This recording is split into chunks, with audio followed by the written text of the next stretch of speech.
Sa ngala ng Ama, at ang Anak at ang Espiritu Santo. Amen. Ang pagpapala po ng ating Panginoong Jesucristo, ang pag-ibig ng Diyos Ama, at ang pakikipagkaisa ng Espiritu Santo, nawa po ay sumainyong lahat. At sumainyo rin. Mga kapatid, aminin po natin ang ating mga kasalanan at mga pagkukulang upang tayo po ay maging karapat dapat na gumanap sa banal na pagdiriwang na ito.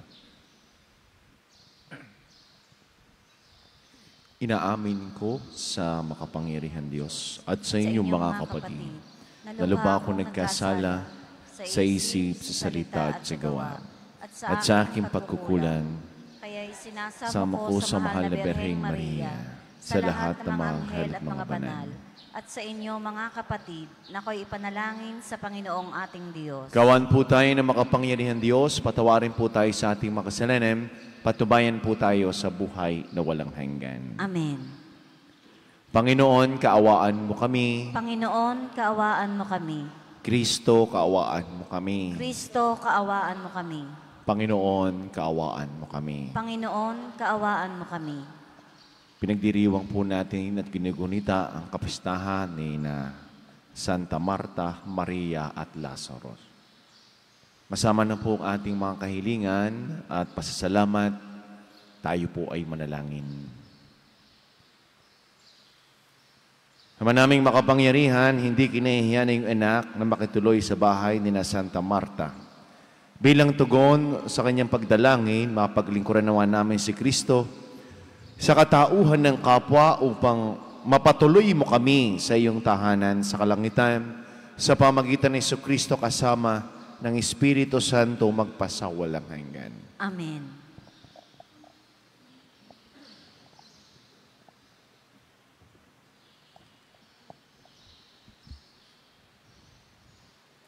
Pagbasa mula sa unang sulat ni Apostol San Juan. Mga minamahal, mag-ibigan tayo sapagkat mula sa Diyos ang pag-ibig. Ang bawat umiibig ay anak ng Diyos at kumikilala sa Diyos. Ang hindi umiibig ay hindi kumikilala sa Diyos, sapagkat ang Diyos ay pag-ibig. Inihayag ng Diyos ang kanyang pag-ibig sa atin, nang suguin niya ang kanyang buktong na anak upang magkaroon tayo ng buhay sa pamamagitan niya. Ito ang pag-ibig, hindi sa inibig natin ang Diyos, kundi tayo ang inibig niya at sinugo ang kanyang anak upang maging handog sa ipagpapatawad ng ating mga kasalanan. Mga minamahal, yamang gayong kadakila ang pag-ibig ng Diyos sa atin. Dapat din tayong mag-ibigan. Walang taong nakakakita sa Diyos kailanman. Ngunit kung tayo'y nag-iibigan, nasa atin siya at nagiging ganap sa atin ang kanyang pag-ibig. Nalalaman nating nananatili tayo sa Diyos at siya naman sa atin, sapagkat pinagkalooban niya tayo ng kanyang Espiritu. Nakita natin at pinatotohanang sinugo ng Ama ang kanyang anak bilang tagapagligtas ng sanlibutan. Ang nagpapahayag na si Jesus ang anak ng Diyos ay nananatili sa Diyos at ang Diyos naman nananatili sa Kanya. Nalalaman natin at pinananaligan ang pag-ibig ng Diyos sa atin. Ang Diyos ay pag-ibig. Ang nagpapatuloy na umiibig ay nananatili sa Diyos at nananatili naman sa Kanya ang Diyos. Ang salita ng Diyos. Salamat sa Diyos. Salmong tugunan, palagi kong pupurihin ang dakilang poon natin. Palagi kong pupurihin ang dakilang poon natin. Panginooy aking laging pupurihin, sa pasasalamat di ako titigil. Aking pupurihin kanyang mga gawa, kayong naaapi, makinig matuwa. Palagi kong pupurihin ang dakilang poon natin. Ang pagkadakila niya ay ihayag, at ang ngalan niya'y purihin ng lahat. Ang aking dalangin, dininig ng Diyos, na wala sa akin ang lahat kong takot. Palagi kong pupurihin ang dakilang poon natin. Nagalak ang aping umasa sa Kanya, pagkat di nabigo ang pag-asa nila. Tumatawag sa Diyos ang walang pag-asa, sila'y iniligtas sa hirap at dusa. Palagi kong pupurihin ang dakilang poon natin. Anghel yaong bantay sa may takot sa Diyos, sa mga panganib sila'y kinukupkup. Ang galing ng puon, hahanaping masikap. Yaong nagtiwala sa Kanya't naligtas, ay maituturing na taong mapalad. Palagi kong pupurihin ang dakilang poon natin. Matakot sa puon, kayo Kanyang bayan, nang makamta ninyo ang lahat ng bagay. Kahit mga leon ay nagugutom din, sila'y nagkukulang sa hustong pagkain. Ngunit ang sinumang ang puo'y susundin, sa anumang bagay, hindi kukulangin. Palagi kong pupurihin ang dakilang poon natin.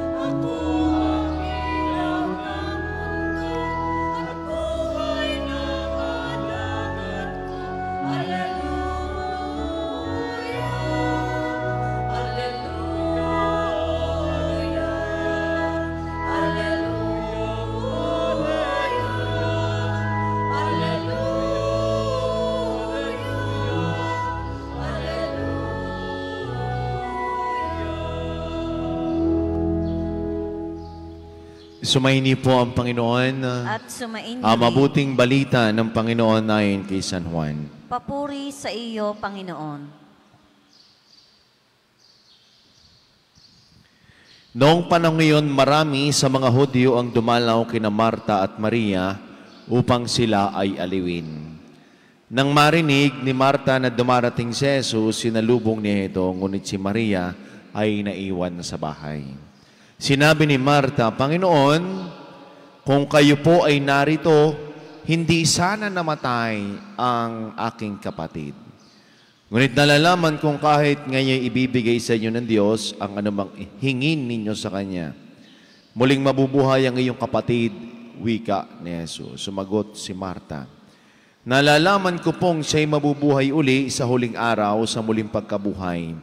Sinabi naman ni Jesus, ako ang muling pagkabuhay at ang buhay. Ang nananalig sa akin kahit mamatay ay muling mabubuhay, at sino mang nabubuhay at nananalig sa akin, kahit mamatay ay mabubuhay kailanman. Pinaniniwalaan mo ba ito? Opo, Panginoon, sagot niya. Nananalig ako sa inyo, kayo po ang anak ng Diyos, ang Mesiyas na inaasahang paparito sa sanlibutan.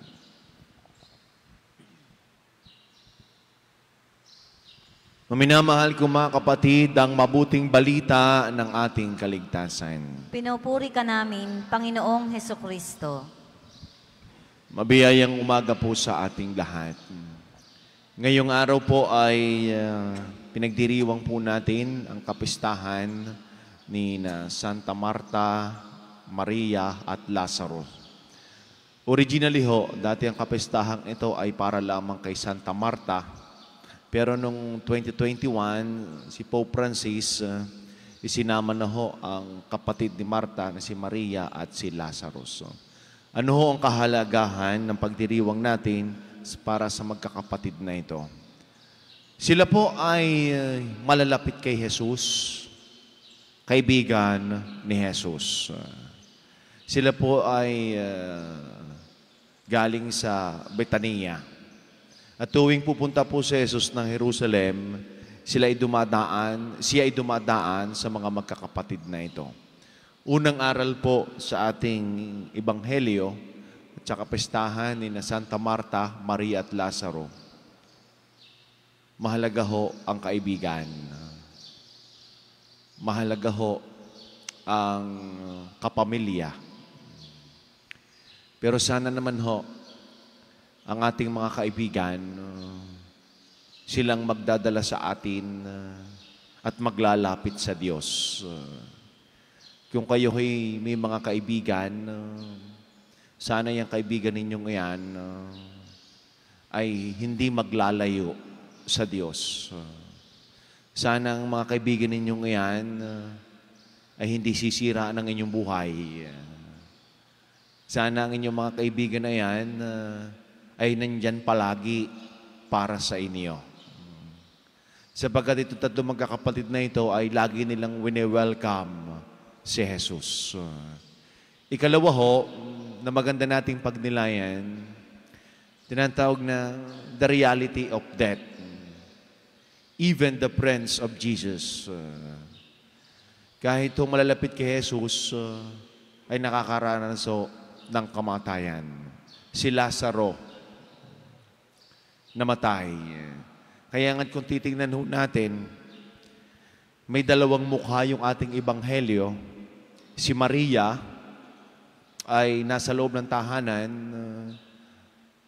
Katulad din naman ho yan ng mga tagpo sa mga namatayan. Maraming pumupunta.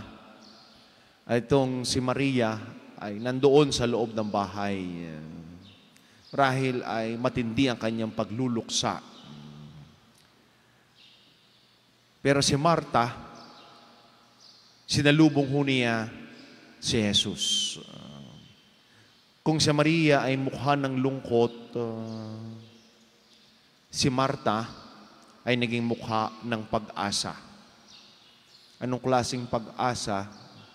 Pag-asa ng kanyang kapatid ay muling bubuhayin ng ating Panginoon.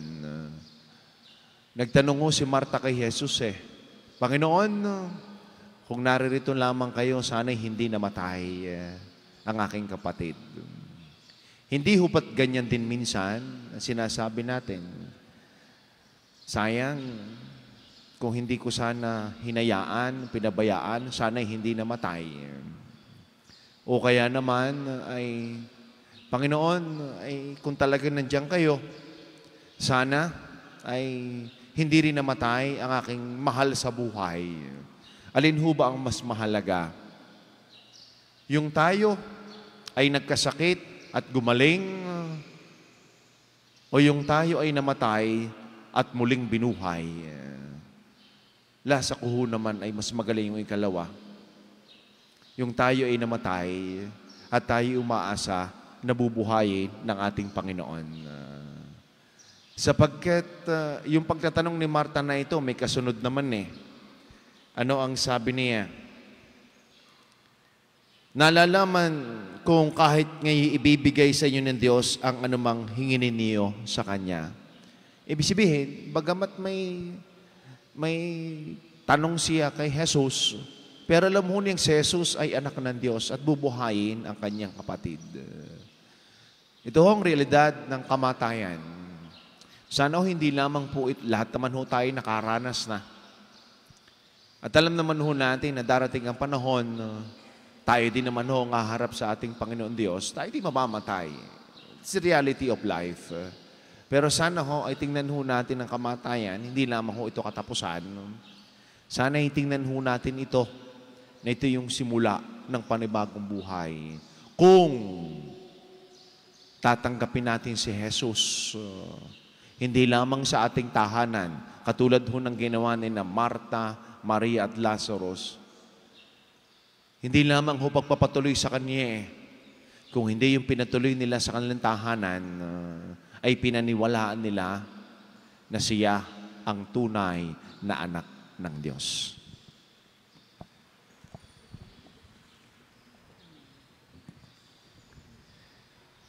Sa kapistahang ito ni Santa Marta, Maria at Lazaro, alalahanin natin ang mga taong naglilingkod sa atin araw-araw. At hilingin natin sa Diyos na ipagkaloob sa kanila ang mga pagpapala at biyayang nais nilang makamit. Tagapagbigay ng mga kakayahan at gawain ng paglilingkod, basbasan mo ang aming mga gawa. Tagapagbigay ng mga kakayahan at gawain ng paglilingkod, basbasan mo ang aming mga gawa. Ang mga naglilingkod sa simbahan, naway tunay na maging halimbawa sa kanilang pananalangin at paggawa, manalangin tayo sa Panginoon. Tagapagbigay ng mga kakayahan at gawain ng paglilingkod, basbasan mo ang aming mga gawa. Ang mga nanunungkulan sa bayan, naway tumupad sa kanilang mga tungkulin sa diwa ng pag-ibig at paglilingkod, manalangin tayo sa Panginoon. Tagapagbigay ng mga kakayahan at gawain ng paglilingkod, basbasan mo ang aming mga gawa. Tulad ni Marta, tayo naway magkusa at maging bukas palad sa pagbibigay ng kagalakan at ginhawa sa mga ipinagkatiwala sa ating pangangalaga. Manalangin tayo sa Panginoon. Tagapagbigay ng mga kakayahan at gawain ng paglilingkod, basbasan mo ang aming mga gawa. Ang mga may sakit at matatanda, naway makaranas ng pangangalaga at pagtataguyod ng kanilang mga pamilya at mga kaibigan. Manalangin tayo sa Panginoon. Tagapagbigay ng mga kakayahan at gawain ng paglilingkod, basbasan mo ang aming mga gawa. Ang mga yumaong mananampalataya na naglilingkod noong sila'y nabubuhay pa, naway umani sa langit ng mga bunga ng kanilang mga pagsisikap. Manalangin tayo sa Panginoon. Tagapagbigay ng mga kakayahan at gawain ng paglilingkod, basbasan mo ang aming mga gawa. Panginoon Diyos, humihingi po kami ng biyaya ng paglilingkod. Marapatin mo na ang buhay at gawain ay maging mabunga para sa marami upang kami makapaglingkod ng katulad ni Marta. Hinihiling namin ito sa pamagitan ni Kristo na aming Panginoon. Amen.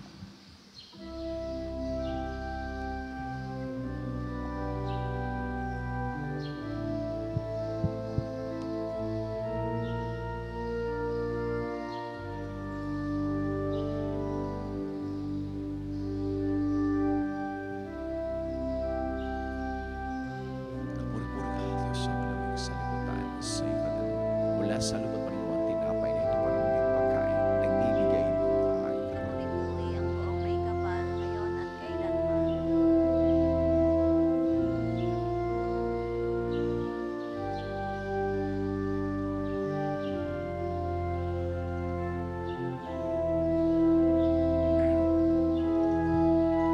Kapuri-puri ka, Diyos, sa malumig ka sa limutan, sa iyong magandang alay. Mula sa katas ng ubos mo, galak na ito parang inuming nagbibigay ng iyong Espiritu.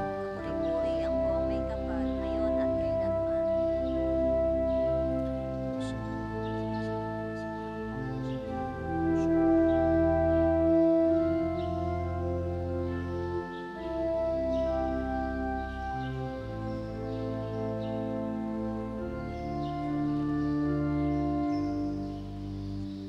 Manalangin po kay mga kapatid upang ating paghahain ay kalugdan ng Diyos sa mga makapangyarihan. Tanggapin nawa ng Panginoon itong paghahain sa iyong mga kamay, sa kapurihan niya at karangalan, sa ating kapakinabangan at sa buong sambayanan niyang banal.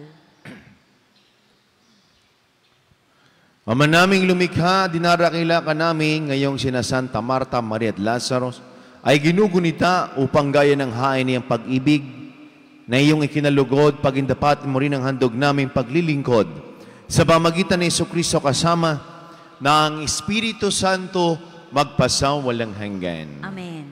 Sumayin niyo po ang Panginoon. At sumain niyo rin. Itaas po sa Diyos ang inyong mga puso at diwa. Tinaas na namin sa Panginoon. Pasalamatan po natin ang ating Panginoon Diyos. Marapat na siya ay pasalamatan. Ama naming makapangyarihan, tunay nga po na marapat na ikaw ay aming pasalamatan.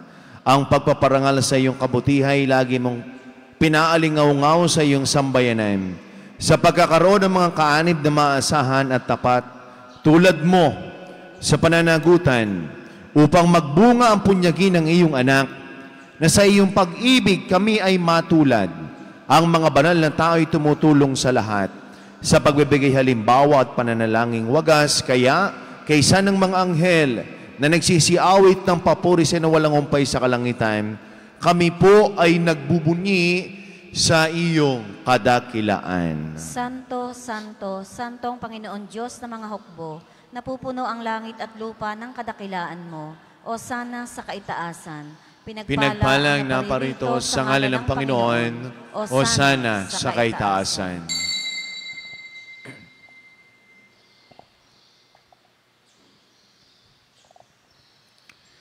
Ama naming banal, ikaw po ang bukal ng tanang kabanalan, kaya't sa pamagitan ng iyong Espiritu, gayong mong banal ang mga kaloob na ito, upang para sa amin ay maging katawan at tugo ng aming Panginoong Jesucristo. Bago niya, pinagtiis ang kusang loob na maging handog, ginawa kanyang tinapay, pinasalamatan kaniya. Pinaghati-hati niya iyon, iniabot sa kanyang mga alagad at sinabi, tanggapin ninyong lahat ito at kanin ito ang aking katawan na ihahandog para sa inyo.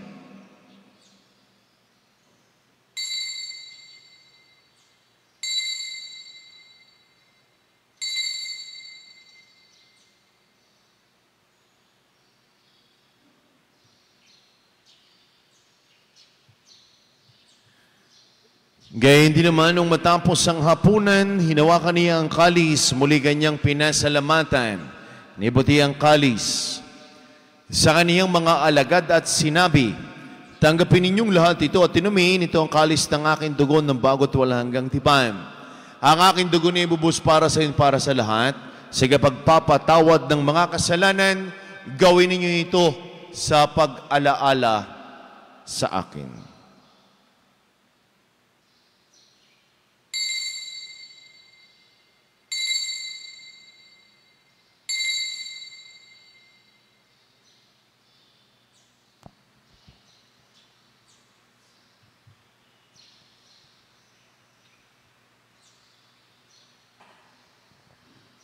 Ang misteryo ng ating pananampalataya. Si Kristo'y namatay, si Kristo'y nabuhay, si Kristo'y babalik sa wakas ng panahon.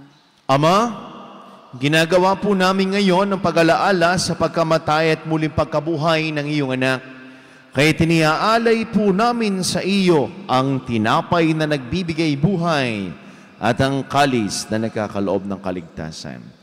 Kami po'y nagpapasalamat dahil kami ay ang minarapat at tumayo sa harap mo para maglingkod sa iyo. Sinasamo namin kami magkakasalo-salo sa katawan at tunog ni Kristo mabuklod sa pagkakaisa sa pamagitan ng Espiritu Santo. Ama, lingapin mo yung simbahang laganam sa buong daigdig. Puspusin mo kami sa iyong pag-ibig na aming Santo Papa at Gilbert na aming arsobispot ng lahat ng mga kaparian. Alalahanin mo rin po ang mga kapatid naming nahimlay na.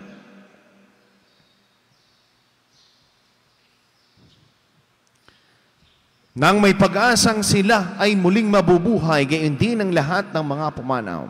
Kawaan mo po sila at patuloyin sa iyong kaliwanagan.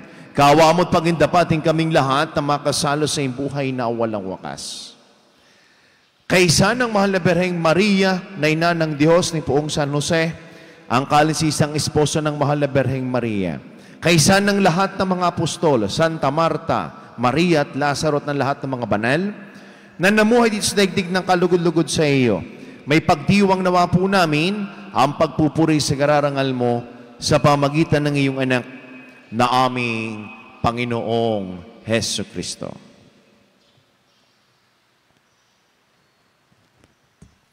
Sa pamagitan ni Kristo kasama niya at sa Kaniya, ang lahat ng parangal papuri sa iyo sa makapangyarihan kasama ng Espiritu Santo magpasawalang hanggan.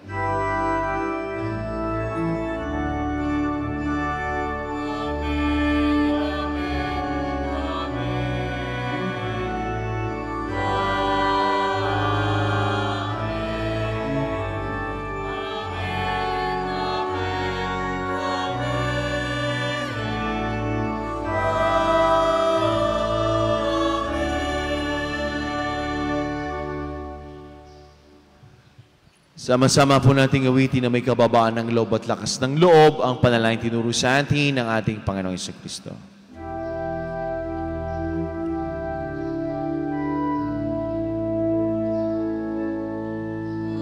Ama namin, sumasalangit ka,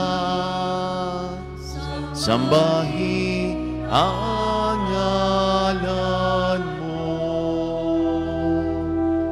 Mapasa amin ang kaharian mo.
Hinihiling po namin kami ay adya sa lahat ng masama, pagkalooban ng kapayapaan, araw-araw ligtas sa kasalanan, at ilayo sa lahat ng kapahamakan. Samantalang aming pinananabikan ng dakilang araw ng pagpapahayag ng tagapagligtas namin, si Hesu Kristo. Sapagkat iyo ang kaharian at ang kapangyarihan at ang kapurihan magpakailanman. Amen. Amen. Panginoong Jesucristo, sinabi mo po sa inyong mga apostol, kapayapaan ang iniiwan ko sa inyo. Ang aking kapayapaan ang ibinibigay ko sa inyo. Tungayan mo ang aming pananampalataya at ang aming mga pagkakasala. Pagkaloob po kami ng kapayapaan at pagkakaisa ayon sa iyong kalooban, kasama ng Espiritu Santo, magpasawalang hanggan. Amen. Ang kapayapaan po ng Panginoon ay lagi nang sumainyo. At sumainyo rin. Mga kapatid, magbigayan po kayo ng kapayapaan sa bawat isa. Peace be with you po sa ating lahat. Kordero ng Diyos na nag-aalis ng mga kasalanan ng sanlibutan, maawa ka sa amin. Kordero ng Diyos na nag-aalis ng mga kasalanan ng sanlibutan, maawa ka sa amin. Kordero ng Diyos na nag-aalis ng mga kasalanan ng sanlibutan, ipagkaloob mo sa amin ang kapayapaan.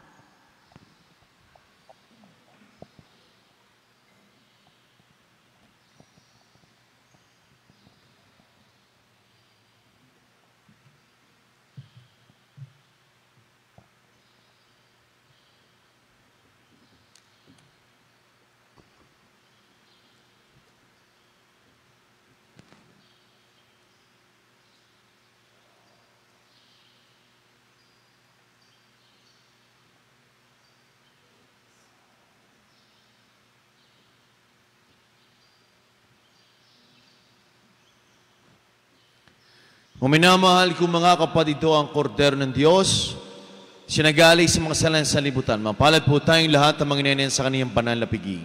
Panginoon, hindi ako karapat-dapat na magpatuloy sa iyo, ngunit sa isang salita mo lamang ay gagaling na ako.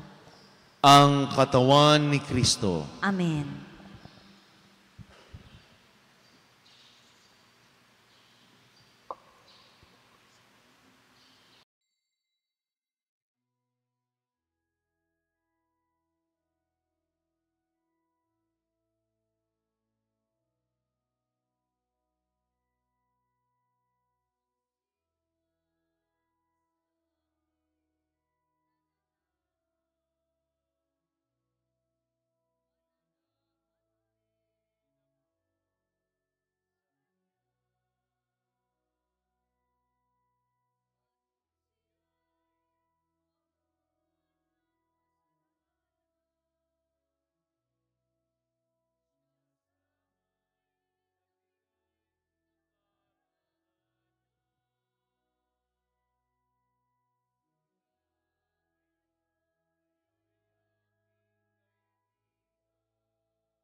Manalangin po tayo.